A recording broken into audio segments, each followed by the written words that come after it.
Hi, my name's Miriam Bankovsky and I teach into the Politics, Philosophy and Economics degree at La Trobe University. I'm delighted to join Rebecca and Marianne to organise this HES webinar, History of Economic Society webinar, also sponsored by the University of Lyon,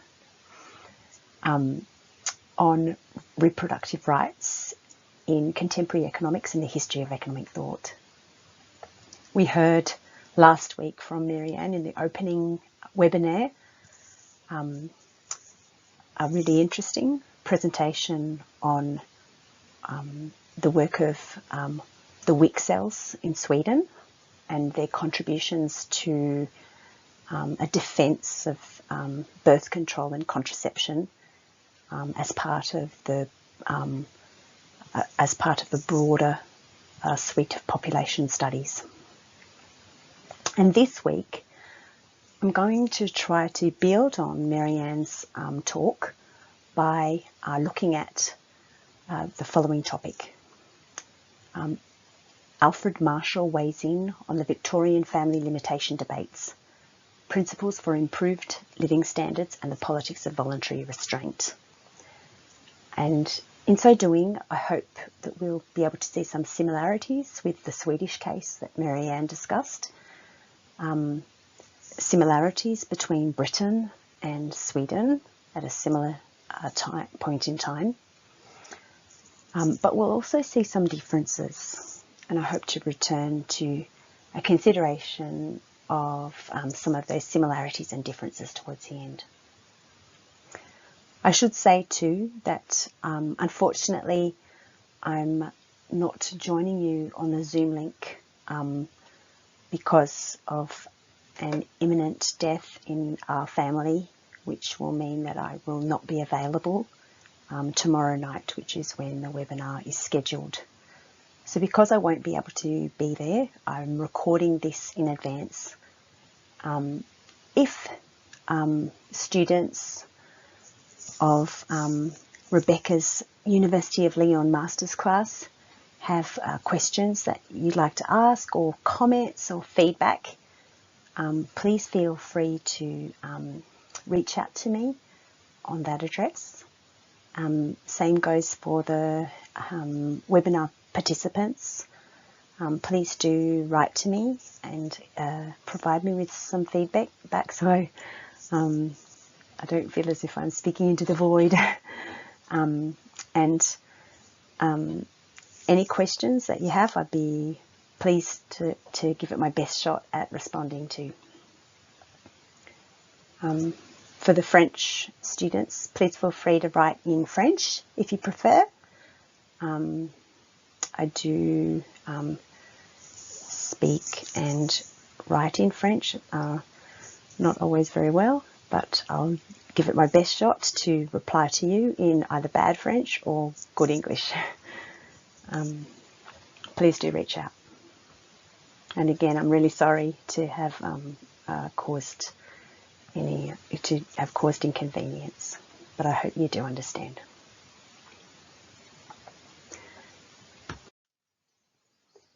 So in looking at the case of Britain and Britain's fertility debates or family limitation debates, I thought I'd begin with the key claims, just like Marianne did last week. I thought that was a really good way of getting to the nuts and bolts of the claims that were being made.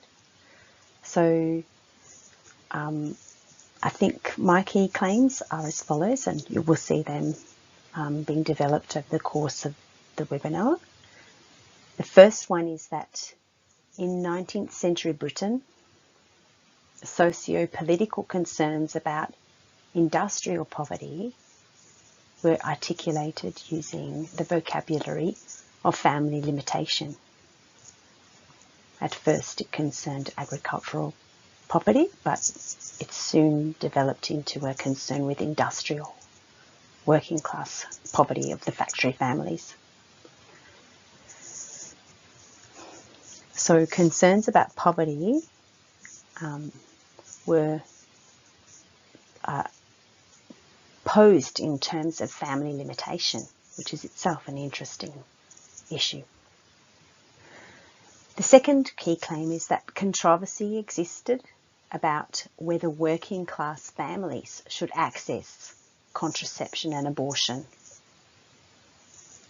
A third claim will be that a variety of different disciplines and people contributed to the debates in varied ways.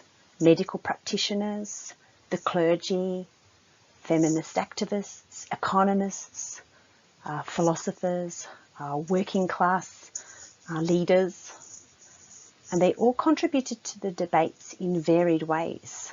Often these were in conflicting ways, and sometimes they were in overlapping ways.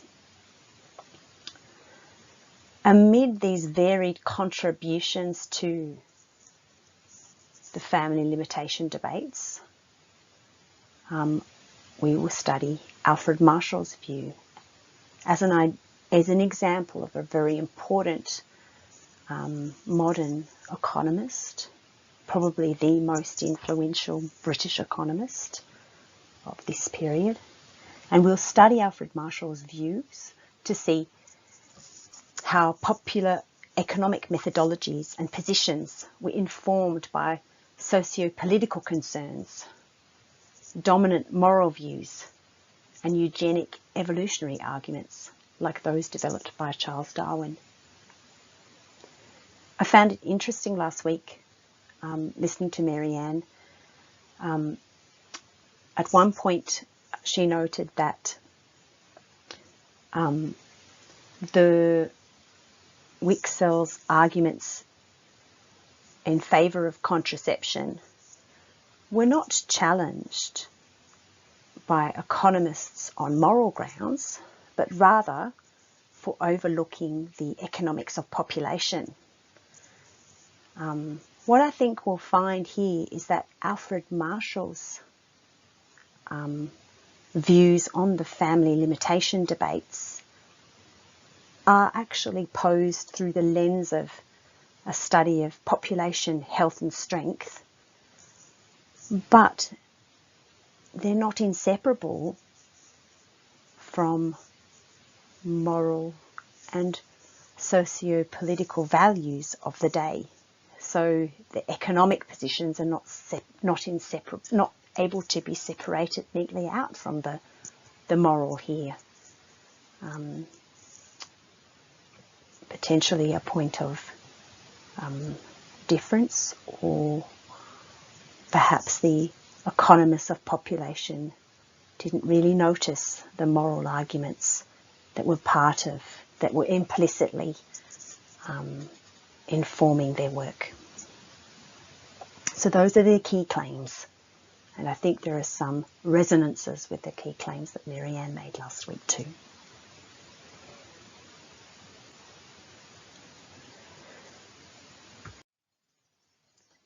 So briefly, the plan then will be to speak first to the question of what were the Victorian family limitation debates. We'll notice a couple of similarities and also a difference with the Sweden case. In part B, I'll turn to the economists. What were the economists' views of family limitation? And within this context of the economists' views, what were Alfred Marshall's contributions to the family limitation debates as a key and very influential British economists of this period?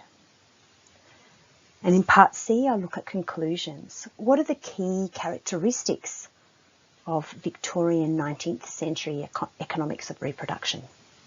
So that's the plan for today.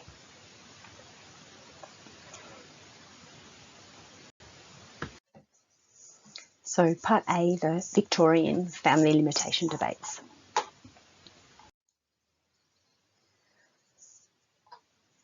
On the previous slide, I popped up a handful of references that I used to inform this presentation. So what were the family limitation debates in Britain And what place did contraception and abortion have in these debates? Well, the substance of the debates concerned the question of whether and how families should consciously and conscientiously plan how many children to have. This question was closely related to the problem of trying to alleviate the poverty of families. In the early stages of the family limitation debates, this was in part around agricultural poverty, but into the 19th century, this became about the poverty of factory families. So the question was also whether poverty was caused by the family's poor decisions, or whether other structural factors conspired against families. For Rebecca's University of Lyon students, I'm also going to prepare another, I'm in the process of preparing another webinar on Avoras and Pareto's account of the family's responsibility for its own poverty, and in the context of their population studies. So in Britain, similar debates were taking place, but with a very, very big emphasis in the 19th century on a fairly new, a new phenomenon, which was the insalubrious and immoral poverty of the factory families. So the debate also turned on the sorts of strategies that families should incorporate into their planning. Questions like whether responsible families should be using birth control measures like contraception or abortion to enact their plans, or whether birth control measures should be avoided for stymieing the work of evolution. This was the sort of language in which the debates were prosecuted.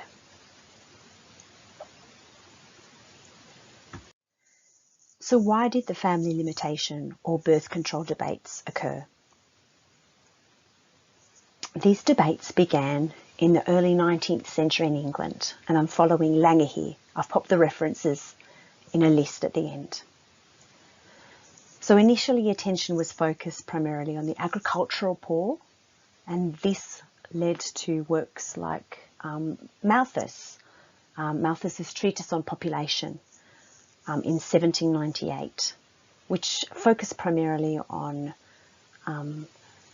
the limits of agricultural production in relation to population growth. But rapid industrialisation in the 19th century became associated with a new form of urban poverty and immorality in factory families. Miriam mentioned last week in the Swedish case, Wixell's concern with drunkenness in the working class families and to prostitution, linking this to immorality. And there are similar themes here in the British case. This new form of urban poverty is often described as interrelated with the immorality of factory families, with the question being whether families themselves are responsible for their poverty or whether structural factors have conspired against factory families. So the factors at play here, according to Langer, are in this earlier period of early 19th century, are the dislocations of the Industrial Revolution, the costs of the Great Wars, widespread unemployment after the demobilisation of the armies, a phenomenal increase in the size of the population, well beyond what Malthus had anticipated. And we'll discuss this later because Alfred Marshall will engage in a critique of Malthus's account of the link between production and population. Malthus didn't anticipate just how much population could increase given new productive methods and different methods of agriculture and production. But we also see a multiplication of the numbers of the destitute and periods of crop failure and desperate need. So these are the factors in the background context as to why the family limitation or birth control debates occurred and why they focused initially on agricultural poverty and later on industrial poverty. Maxime Montaigne, who is Australian as well, like myself, she completed her Masters at London School of Economics on Malthusian discourse and the Malthusian League and the effect of Malthusian discourse on the presentation of political issues in the popular press and so forth. It's been very helpful to me. The debates were concerned, according to Maxime Montaigne, with the relation between population growth and poverty, and they were informed by two key developments: the poor law reforms of the 1830s and 40s, from the old poor laws to the new poor laws, with the new poor laws coming in 1834, and controversies around birth control in the 1870s and 80s. Both of these developments also were a stimulus for the family limitation debates, since they did deal with poverty and the role of families in limiting their size through various strategies in order to reduce poverty. So I've dealt with what the family limitation debates were about, why they occurred, and now I'm going to look at the key elements of the legal context for the Victorian family limitation debates. So over the course of the 17th and 18th centuries, the costs of poor relief had devolved to the parishes, and we'd seen a codification over time of the old poor laws. The old poor laws regulated the provision of what has been called outdoor relief, and that's when poor families didn't have to go into a workhouse or an institution to get food or assistance or clothing or money. No, rather the parishes distributed that to families without any requirement that they be in workhouses. And Marshall will say something about how the old poor laws were particularly bad at incentivising poor families to have more children than they could actually afford to feed. A bad incentive of policy that undermines family responsibility and aggravates poverty. So the old poor laws were replaced by the new poor laws in 1834. Requiring that those receiving relief now be housed in workhouses. So the unions needed to actually construct, and the parishes needed to construct these workhouses for people to live in, for families to live in. And Alfred Marshall will think that actually the new poor laws were better than the old poor laws because there was less incentive to have there was more it was more linked to working in a workhouse, the reception of aid. But he still thinks that the new poor laws, as he put it, worked in the same direction. They still incentivised irresponsible family behaviour because it still was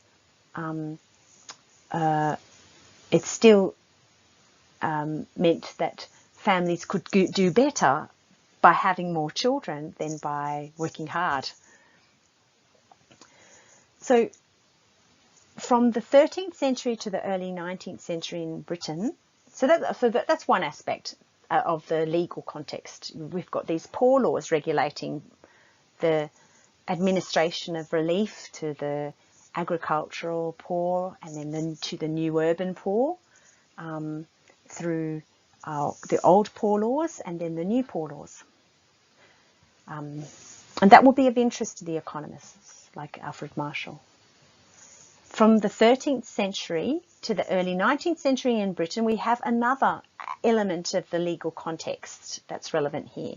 And that's that induced abortion was actually legal under English common law before the onset of quickening at 15 to 18 weeks, where you can begin to feel your the fetus moving inside that's what the quickening is. Francome's account of abortion laws in the US and the UK has shown that this actually changed in 1803, when an attempt to induce an abortion became illegal at any point in the gestation in the UK, in Britain. So this change was actually driven by the medical profession, interestingly, and not on moral grounds at all, or not on the moral grounds of which, in the way we normally use that term. Abortion was considered a major danger to women's health due to the numbers of young women dying during the procedure. So the medical profession was really pushed to have abortion banned to save the lives of young women, and not because of any moral concerns about, the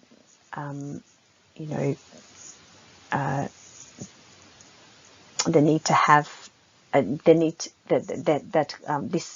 this baby was God's will. The publication of birth control information was also illegal, and it violated decency laws. So that's key elements of the legal context as well that inform this debate. It's later in the 19th century that the debates will increasingly take on a moral aspect, forgetting that the banning of abortion was actually driven initially by concerns with young women dying. So, and who was it that participated in the family limitation debates? A variety of different actors from different disciplinary backgrounds, contributing a very different views, competing social, moral, political, and scientific perspectives. So it's a messy mix of views in this. Contributing to these debates. So as for social practice, we've got contraception was known and practiced in the late 18th and early 19th century, but how much it was used by the working class is open to debate. Some early texts suggest abstention and coitus interruptus, or the withdrawal method, among the lower classes, with the sheath or condom and vaginal sponge used by the upper classes. There's moral disagreement from a variety of sources about whether or not family limitation through contraception or abortion is okay. Unsurprisingly, the church consistently denounced contraception through this period, and abortion and infanticide as well. And the consistency in which they continued to do this throughout this period is taken by Langer to suggest that these really were techniques and strategies that were used by the lower classes, for otherwise the church would have not been too, concerned to insist on there being wrong. On the other hand, early pragmatic reformers and worker advocates like Francis Place, who was of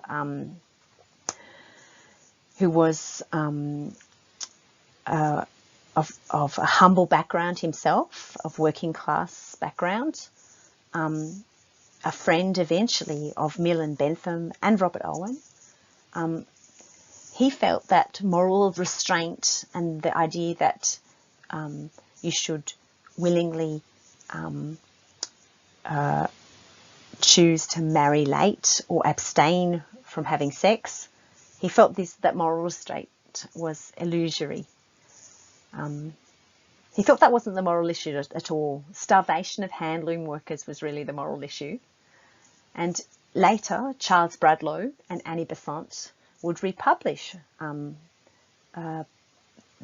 similar pamphlets for the lower classes in the 1860s and 1870s, again viewing poverty and starvation as the moral problem and not a lack of moral restraint.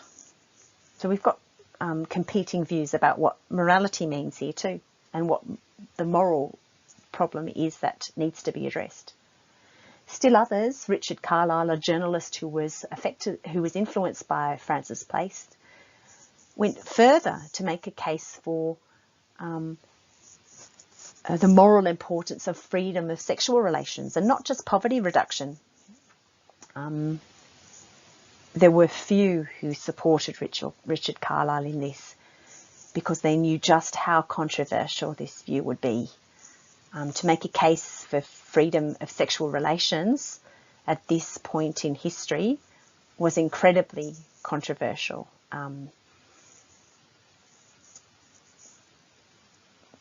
So even Place rejected Carlyle's views here.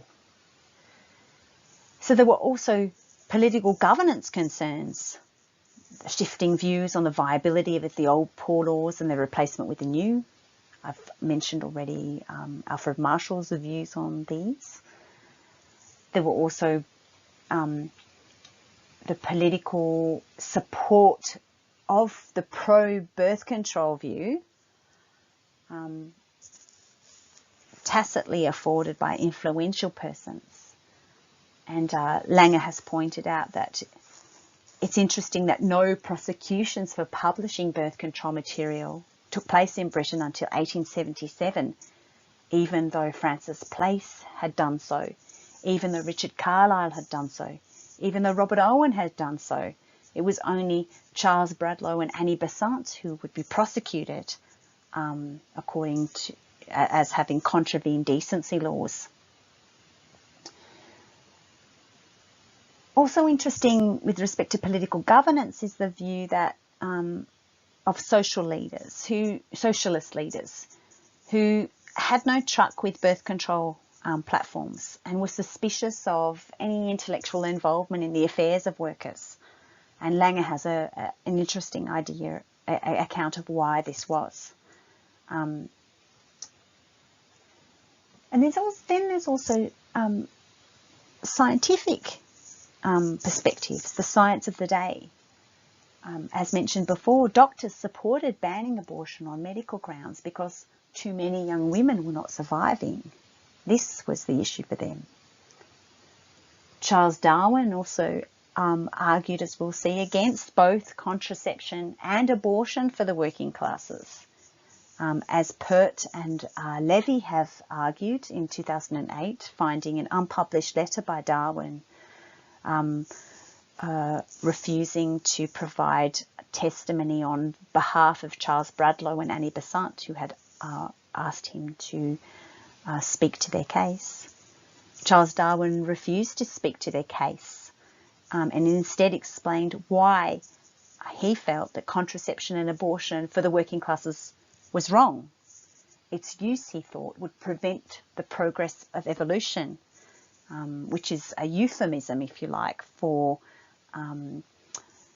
the view that those working classes who don't show moral restraint and who are unable to themselves regulate their own behaviour in ways that boost their health and vitality, well, those families that don't make the proper judgments are just going to die out, and that's the way evolution should have it. So having contraception and abortion for the working classes is not, for Darwin, a good thing, and he wants to limit it only to those in the upper classes who can afford it, since they can use good judgment and as to how to use it. And their survival is something that would have been already secured through the working of evolution.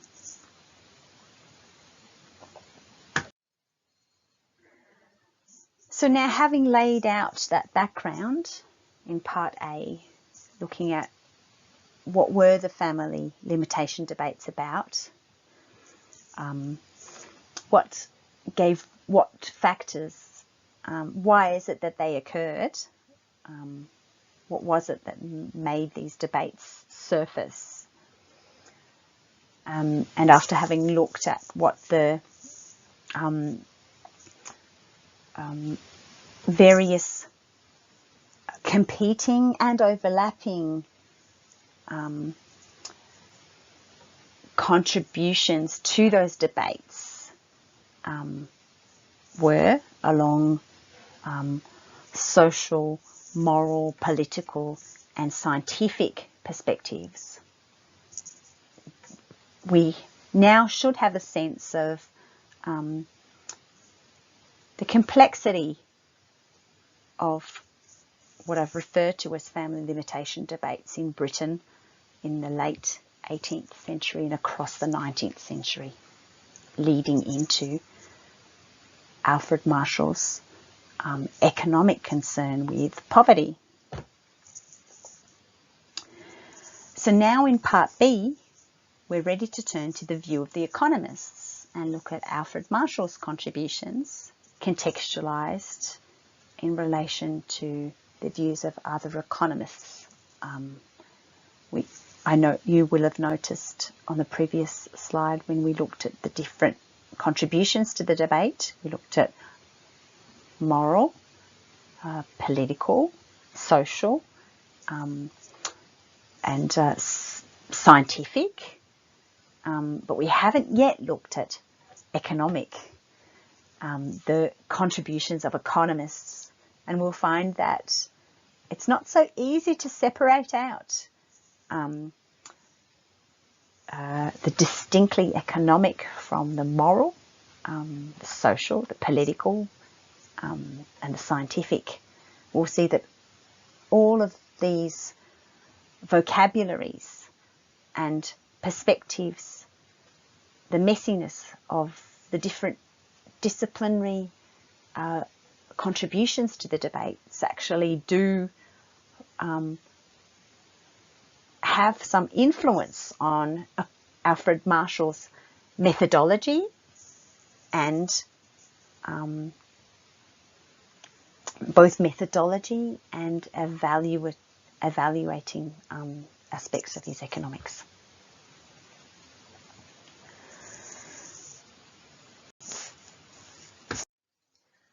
So to contextualise Alfred Marshall's views, what positions did British economists, both recognised and unrecognised, assume in these debates?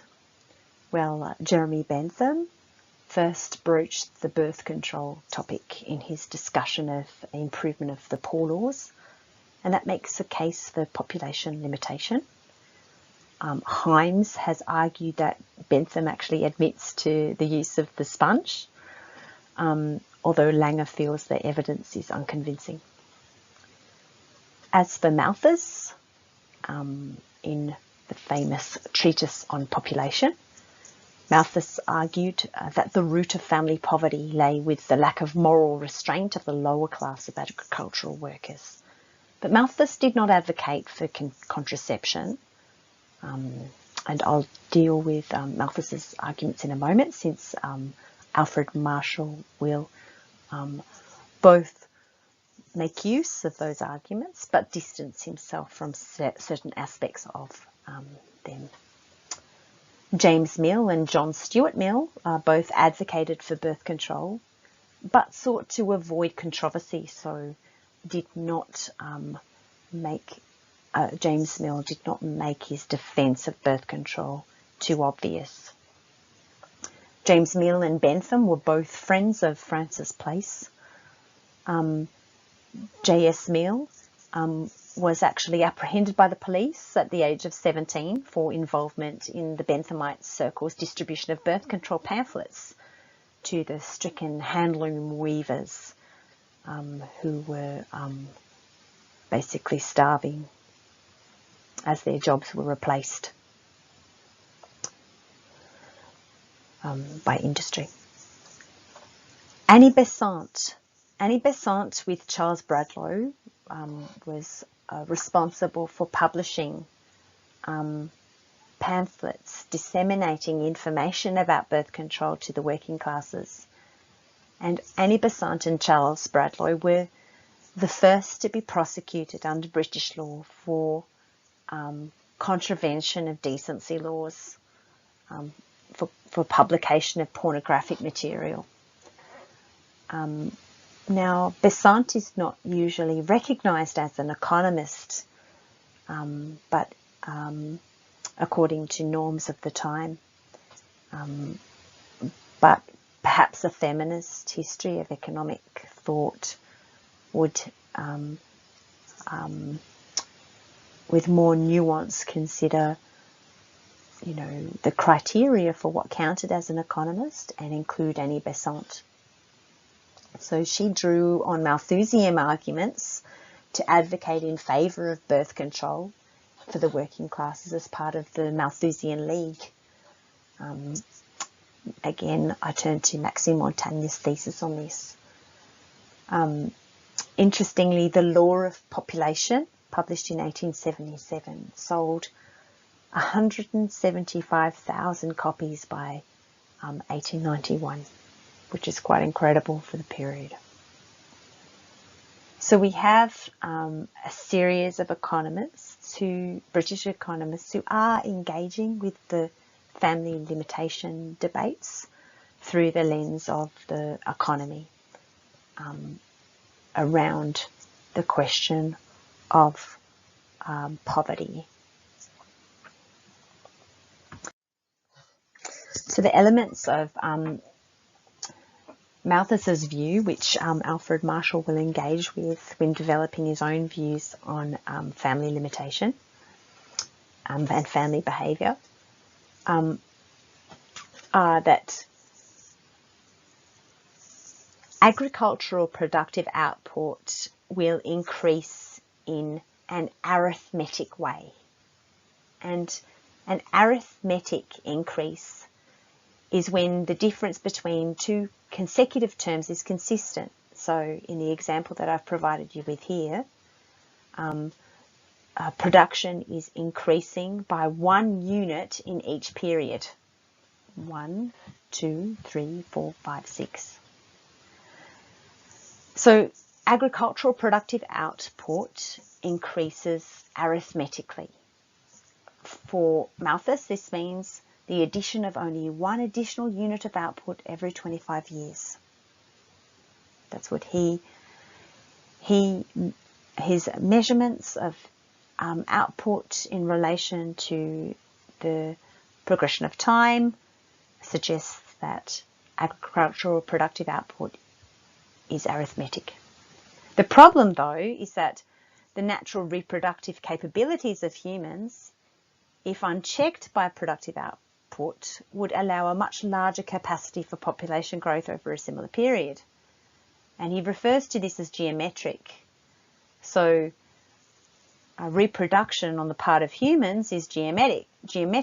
And by this he means that the ratio between two consecutive terms is constant. So in the example that I've provided you with there, population increases here by a ratio of 1 to 2 in each period. So the issue then is that for Malthus, based on historical trends, population numbers would increase not arithmetically, which would be a growth analogous to the best case scenario for pre-industrial production, but rather exponentially. And if we look at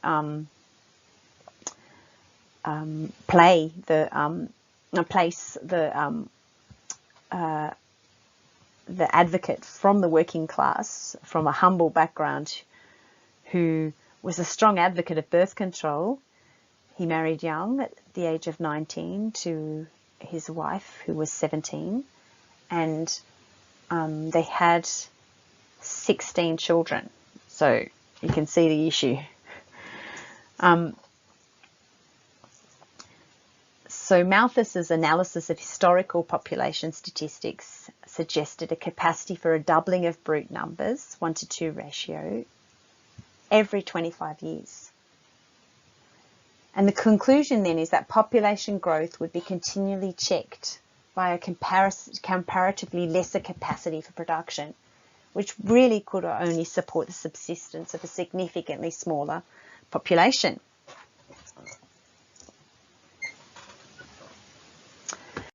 And what this means for Malthus is that families will need to become more responsible.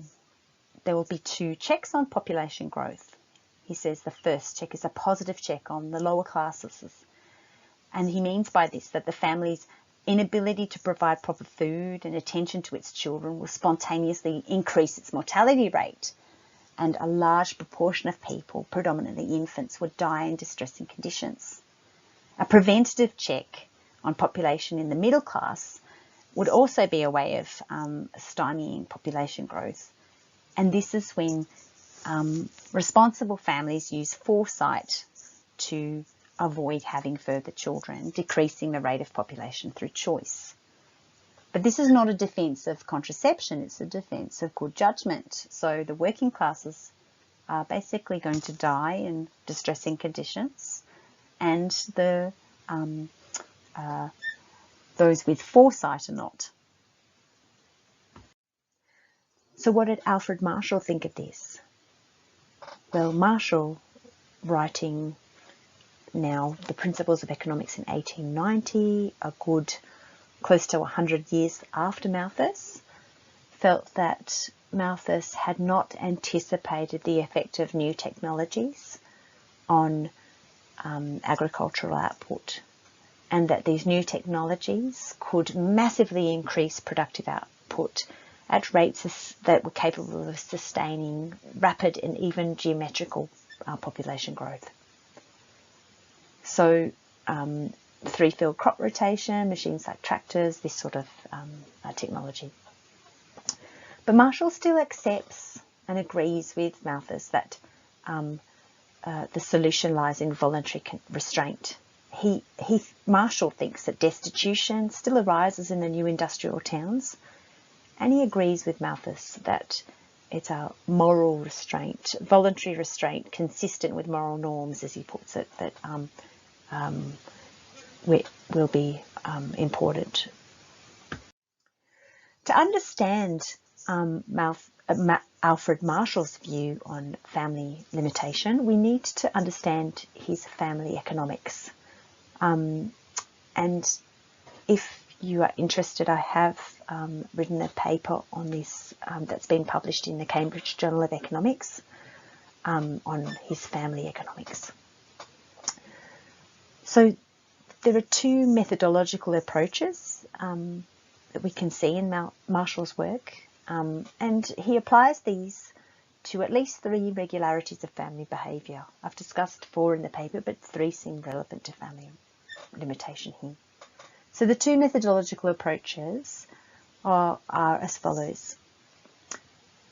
There's a descriptive aspect to his economics. So in this aspect of his economics, he engages in empirical study of existing forms of family behaviour across class.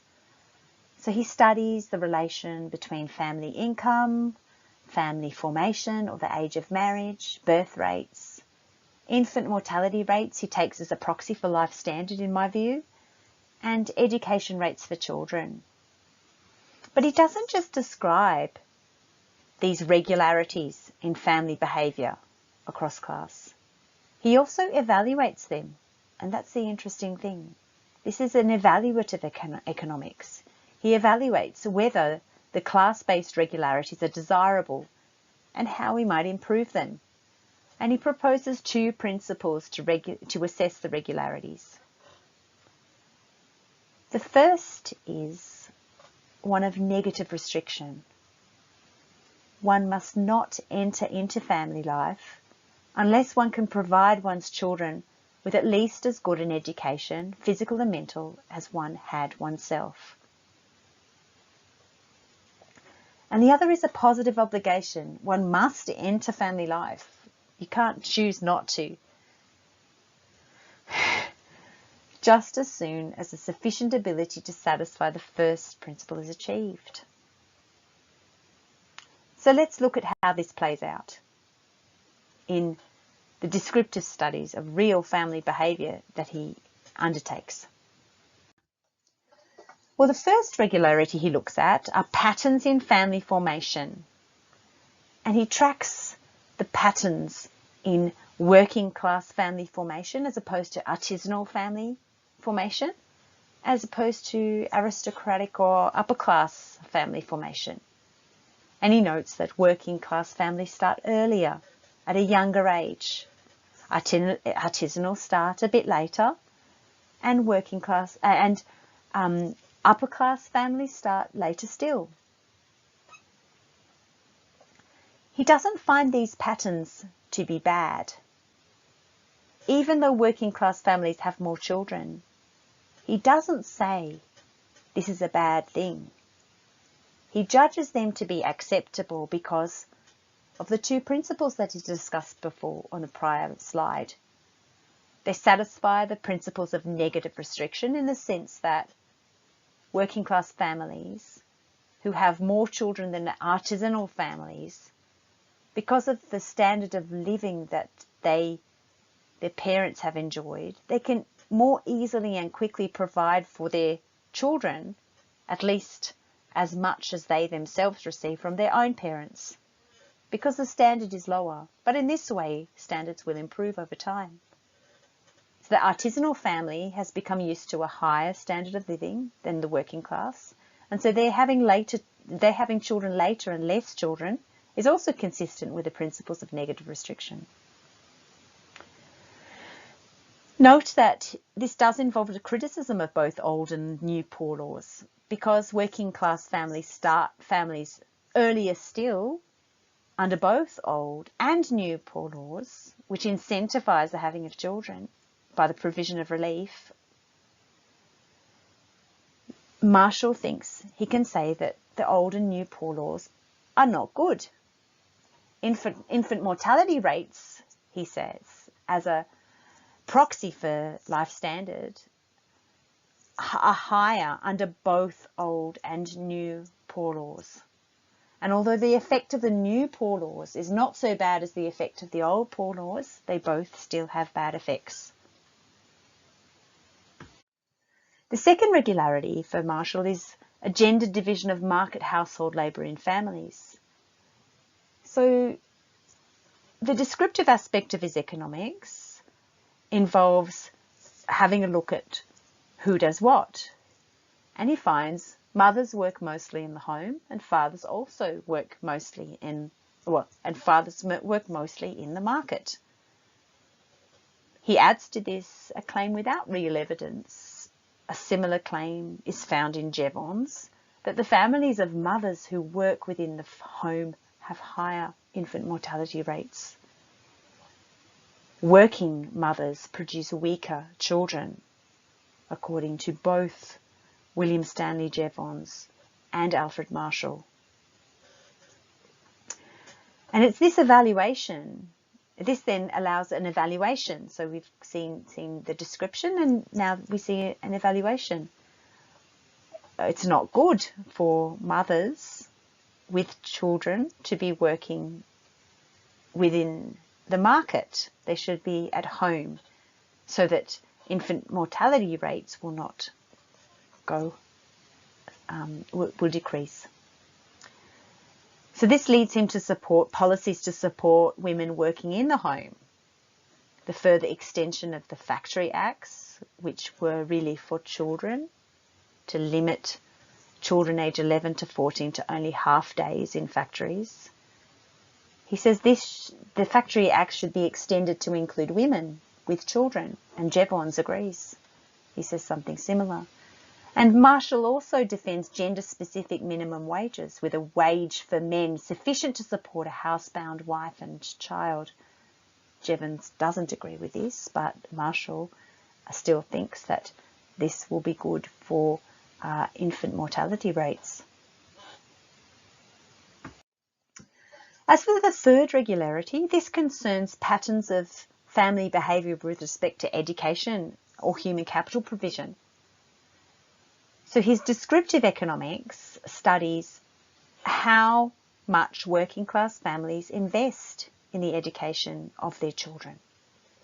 And he notes that working class families don't invest as much as artisanal or aristocratic families in the human capital development of their children. Now he evaluates this according to the principle of negative restriction. It fails. It's not good.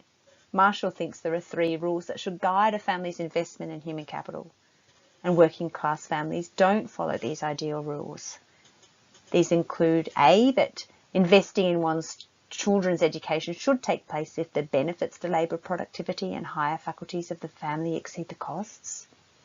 Mothers should educate general ability, consistent with the prior finding of the gendered division of market household labour in families. And fathers should educate specialised ability.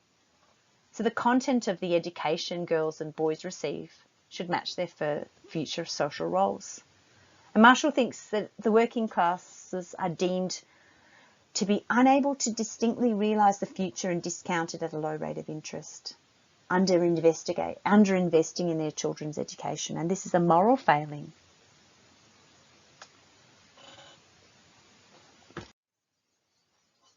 As for the relevance of this for family limitation then, well, we can see that family limitation is explicitly defended by Marshall. He does agree that poverty of working class families can be significantly reduced if families limit their age of formation and increase the age at which they choose to form families. He thinks the new and poor laws create or aggravate poverty. But he also thinks that working class families, if left to their own devices, should be able to improve their prospects over time. Because they are already, without the intervention of government policy in the form of old or poor laws, motivated to try to improve their children's standards of living. He also thinks government can undermine good decision by families in this sense. Governments shouldn't be providing incentives for families to have more children than the parents can adequately support. And government can also support families with education, those families who do not yet understand the true benefits of human capital investment, because he accepts that working class families might reasonably not understand this, having never experienced it themselves. Parents don't know. So this means primary education and the Factory Acts to limit working class children to half days in factories between the ages of 11 and 14. So this is a defence of family limitation.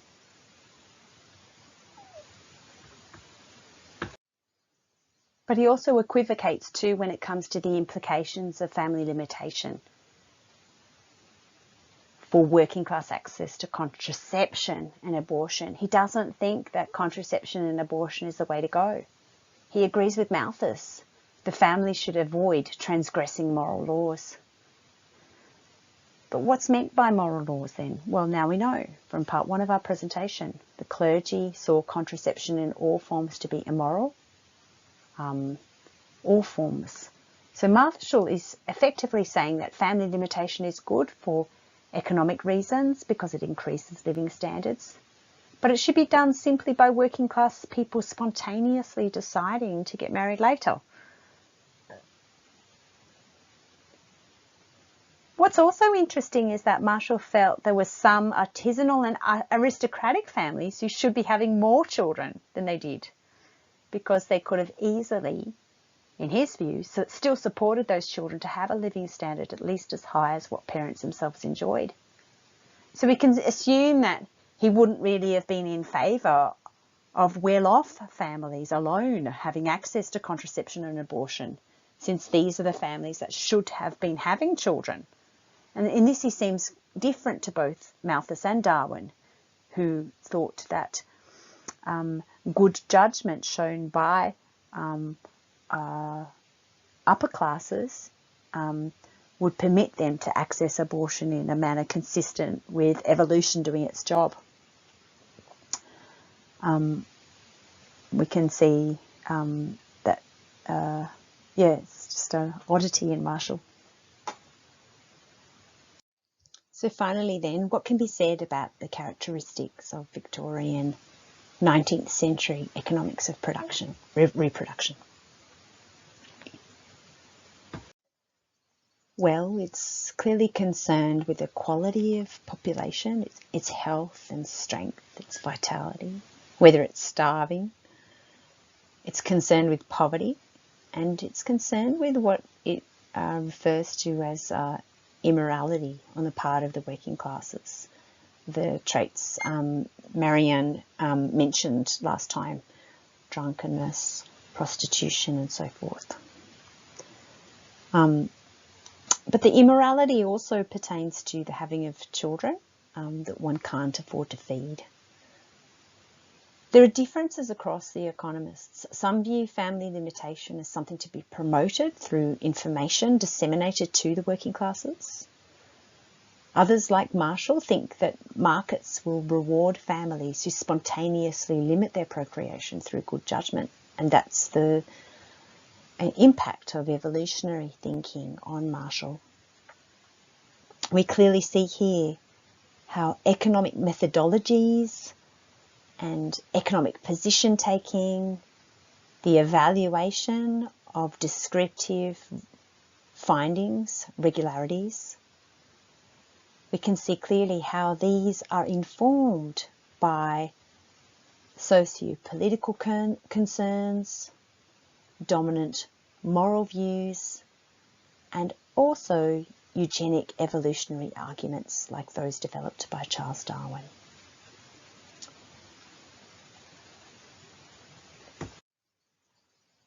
Thank you very much for staying with me until now. It's been a bit longer than I anticipated.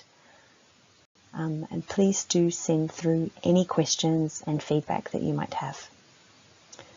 And more from me for the Lyon students tomorrow on Voros and Pareto and their respective studies of population in relation to family responsibility.